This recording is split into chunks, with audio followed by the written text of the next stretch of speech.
गोरे होते तो क्या करते तब मोहन, जब सांवरे रंग पे ही दुनिया मर जाती है। हुआ। जय हिंद, नमस्कार, वंदे मातरम साथियों। आई एम गुरुकुल के यूट्यूब चैनल पर मैं अंकित आप सभी साथियों का बहुत बहुत स्वागत करता हूं, हार्दिक अभिनंदन करता हूं।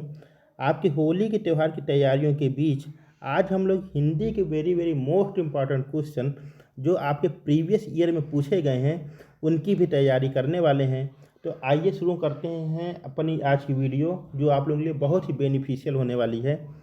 अपना आज का पहला क्वेश्चन है साथियों, मृगनयनी। वह मृगनयनी उपन्यास के लेखक कौन है?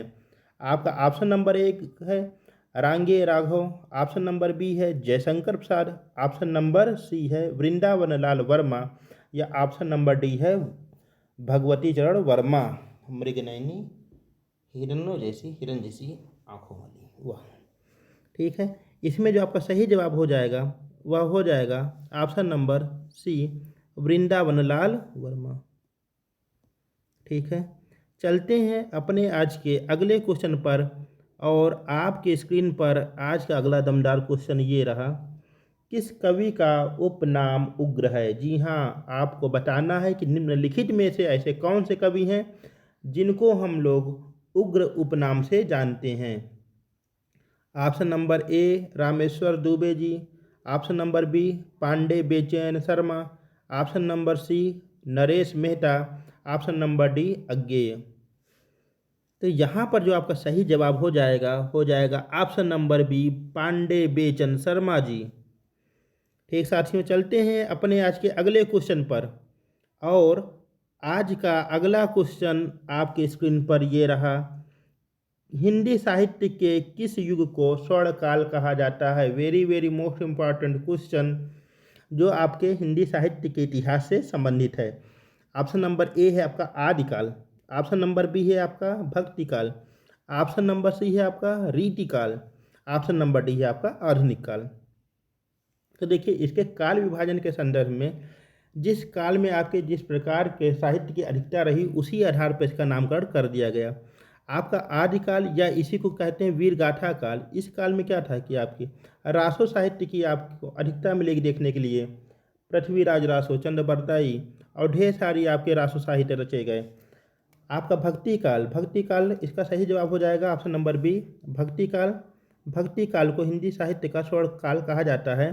भक्ति काल आपका दो भागों में बट गया, एक हो गया आपका सगुण भक्ति धारा और दूसरा हो गया निर्गुण भक्ति धारा।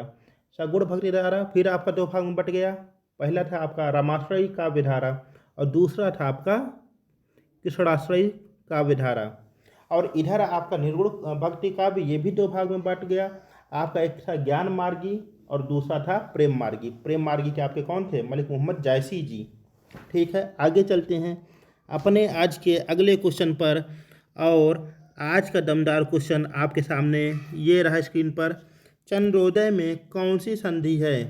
तो आपको शेरों बताना है कि चंद्रोदय में कौन सी संधि है। ऑप्शन नंबर ए है दीर्घ संधि, ऑप्शन नंबर बी है गुण संधि, ऑप्शन नंबर सी है वृद्धि संधि, या ऑप्शन नंबर डी है अयादि संधि। कि दंड कहाँ तक पाला जाए, युद्ध कहाँ तक टाला जाए, तू भी है राणा का वंशज, फेंक जहाँ तक भाला जाए। जी हाँ साथियों, इसमें आपका जो सही जवाब हो जाएगा वह हो जाएगा ऑप्शन नंबर बी चंद्रोदय में आपका गुण संधि हो जाएगी। यहाँ पर भी ऑप्शन नंबर बी। चलते हैं अपने आज के नेक्स्ट क्वेश्चन पर। और आपके सामने है मनोहर में संधि बताइए। आपको बताना है मनोहर में कौन सी संधि है। आपका विकल्प पहला है स्वर संधि, आपका ऑप्शन नंबर बी व्यंजन संधि, ऑप्शन नंबर सी विसर्ग संधि and option number D none of these. तो यहाँ बहुत ध्यान से बताना है, यहाँ पर जो रट्टू तोता महाराज जी लोग होते हैं वे गड़बड़ी कर देते हैं। वो सीख के बैठे होते हैं कि अगर कहीं भी ओ की मात्रा दिख जाएगी तो उनको मारना है गुण संधि, और यहाँ अगर गुण संधि लगाएंगे तो फिर उनका गुड़ भेली सब बन जाएगा क्वेश्चन का। तो मनोहर में कौन सी संधि है? तो यहाँ पे आपको जो करेक्ट आंसर हो जाएगा वह हो जाएगा ऑप्शन नंबर सी वृद्धि संधि इसका सही जवाब हो जाएगा। जब इसके संधि विच्छेद करेंगे तो इसका बन जाएगा मनः प्लस हर। मनः प्लस हर करने पर बन जाएगा मनोहर। तो इस तरह से यहाँ पर आपका ऑप्शन नंबर सी करेक्ट हो जाएगा। चलते हैं अपने आज के अगले क्वेश्चन पर। अगला क्वेश्चन आपके स्क्रीन पर ये रहा। सॉरी। नील गाय में कौन सी समास है? आपको बताना नील गैया में कौन सा समास है। ऑप्शन नंबर ए है अव्ययी भाव समास। ऑप्शन नंबर बी है आपका कर्मधारय समास। ऑप्शन नंबर सी है आपका द्विगु समास या ऑप्शन नंबर डी है द्वंद्व समास। जी हाँ, आपको बताना है कि नील गाय में कौन सा समास है। कई बार आपका एग्जाम में पूछा हुआ है और यहाँ जो सही जवाब होगा वह हो जाएगा आपका ऑप्शन नंबर बी कर्मधारय समास। और अगर इसका हम समास विग्रह करेंगे तो बनेगा नीली है जो गाय। नीली है जो गाय, कर्मधारय समास। ठीक है। अव्ययी भाव समास, पहला पद आपका अव्यय मिलेगा। द्विगु समास, पहला पद आपका संख्यावाची।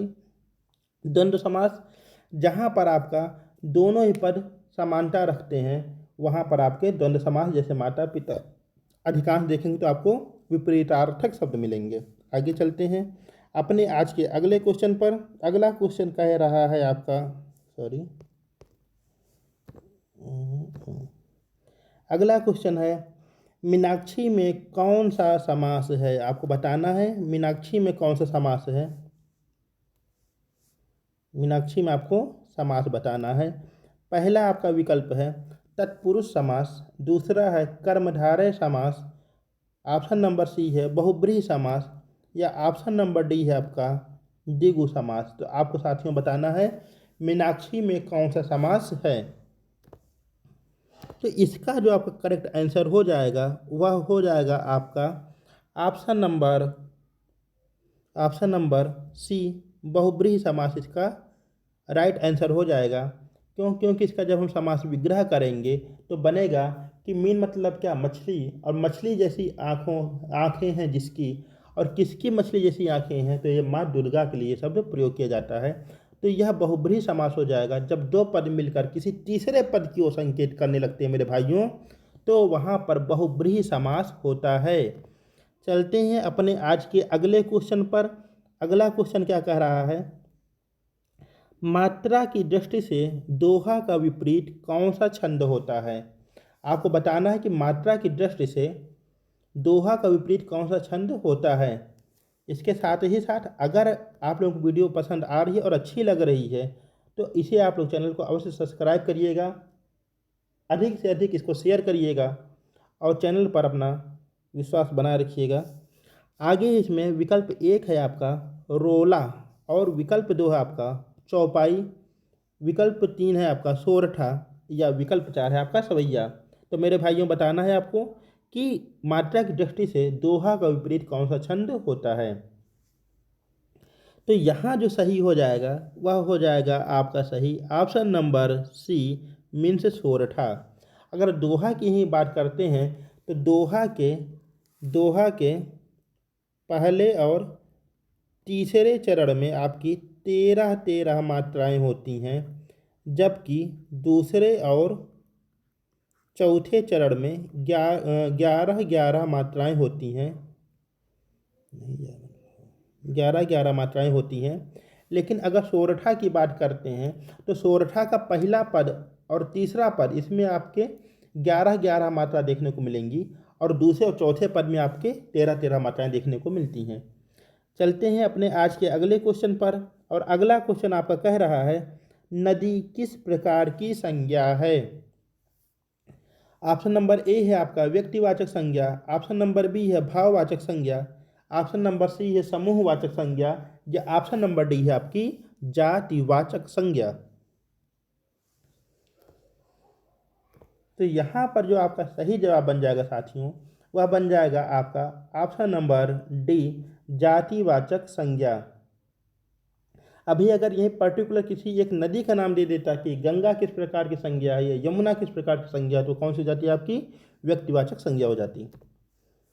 चलते हैं हमने आज के अगले क्वेश्चन पर, और कह रहा है आपका क्या नाम है वाक्य में सर्वनाम का कौन सा भेद प्रयुक्त हुआ है। आपका क्या नाम है वाक्य में सर्वनाम का कौन सा भेद है। ऑप्शन नंबर ए है पुरुषवाचक सर्वनाम, ऑप्शन नंबर बी है अनिश्चयवाचक सर्वनाम, ऑप्शन नंबर सी है आपका निजवाचक सर्वनाम, या ऑप्शन नंबर डी है प्रश्नवाचक सर्वनाम।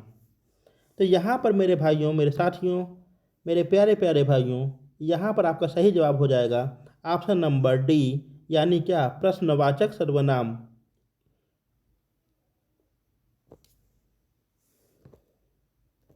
आज का अगला क्वेश्चन, अच्छा यहीं तक था,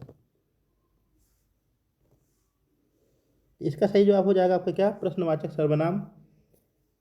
वीडियो आप लोगों को कैसी लगी कमेंट बॉक्स में अवश्य बताइएगा। मिलते हैं अपनी अगली वीडियो में, तब तक आप लोग अपना ख्याल रखिएगा। जय हिंद प्यारे साथियों, वंदे मातरम। बंद कहाँ से